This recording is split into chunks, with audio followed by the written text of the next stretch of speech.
बिस्मिल्लाहिर्रहमानिर्रहीम। Hello, welcome back to my channel chemistry zone. आज हम एक नया टॉपिक लेके आए हैं। लास्ट में हमने क्वांटम नंबर्स, इलेक्ट्रॉनिक कॉन्फ़िगरेशन वगैरह सारा कुछ डिस्कस कर लिया था। ये हम जो नया टॉपिक लेके आए हैं दैट इज़ आयनाइजेशन एनर्जी। मैं आपको एक चीज़ बता दूं कि मेरे पास जो यहाँ पे बुक है या ये जितना भी कंटेंट है आपको BS बहल की बुक से मिल जाएगा, ठीक है। रिकमेंडेड बुक है, बहुत ही अच्छी बुक है। तो वहाँ हम चैप्टर 2 पे हैं जिसमें हमारे पास आयनाइजेशन एनर्जी है। ऑलरेडी भी ये मेरे पास अपलोड है, लेकिन मेरे पास कोर्स में अब आ रहा है तो इसे फिर से डिस्कस कर लेंगे। थोड़ा सा इसका टाइप्स वगैरह या आगे जो देखेंगे इसकी कैसे कैसे हमारे पास क्या चीज़ आ रही है, इनकी मेजरमेंट वगैरह सारी देखेंगे, ठीक है।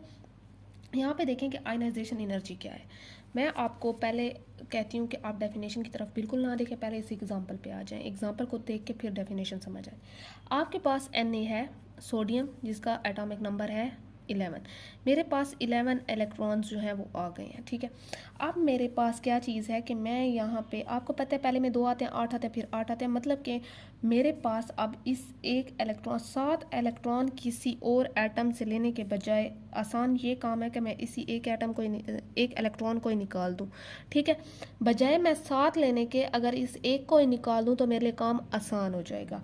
तो मैंने क्या किया कि मैंने इसका ये जो एक था एनर्जी लगाई और इसको निकाल दिया, ठीक है।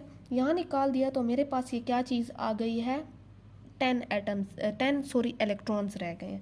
तो मेरे पास 10 इलेक्ट्रॉन्स रह गए हैं। तो जो चीज़ निकल जाए या जो एटम इलेक्ट्रॉन लूज़ कर दे दैट इज़ कॉल्ड कैटाइन, ठीक है।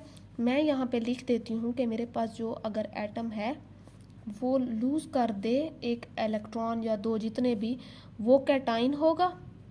और अगर मेरे पास एटम जो है वो गेन कर ले, मीन्स कि आपके पास 7 इलेक्ट्रॉन्स हैं, एक नहीं है, तो आपके लिए आसान काम ये है कि आप गेन कर सकते हैं, ठीक है। तो मेरे पास जो अगर गेन कर ले इलेक्ट्रॉन, मेरे पास वो N9 है। इतनी बात क्लियर है। अब मेरे पास ये जो होल फिनोमिना है, इस पे मैंने आपको यही कहा है कि एनर्जी लगेगी तब ये निकलेगा, क्योंकि ये मेरे पास एक पूरा आइसोलेट, एक अलग जो है एटम है सोडियम का, इसमें से निकालना, क्योंकि स्टेबल है एक किस्म का। अब इसमें से ये कि इलेक्ट्रॉन निकालने पे एनर्जी मेरी लगेगी। एनर्जी जो लगेगी that is called ionization energy. Ionization energy क्यों कहते हैं? आयनाइजेशन एनर्जी इसलिए कहते हैं कि हम इन दोनों को आइंस कहते हैं, कि आइंस बन रहे हैं, कैटाइन और Ni। तो मेरे पास ये जो आइन बन रहे हैं, मेरे पास ये क्या चीज़ है, ये आइन है। तो ये आइन बनाने में ये आइन बन गया है, मेरे पास इस पे पॉजिटिव आ गया है, ठीक है। तो इसको हम कहते हैं कि इस पे अब आइन बनाने में इस पे जितनी भी एनर्जी यूज़ हो रही है that is called ionization energy. इतनी बात क्लियर है। चलिए जी, अब आते हैं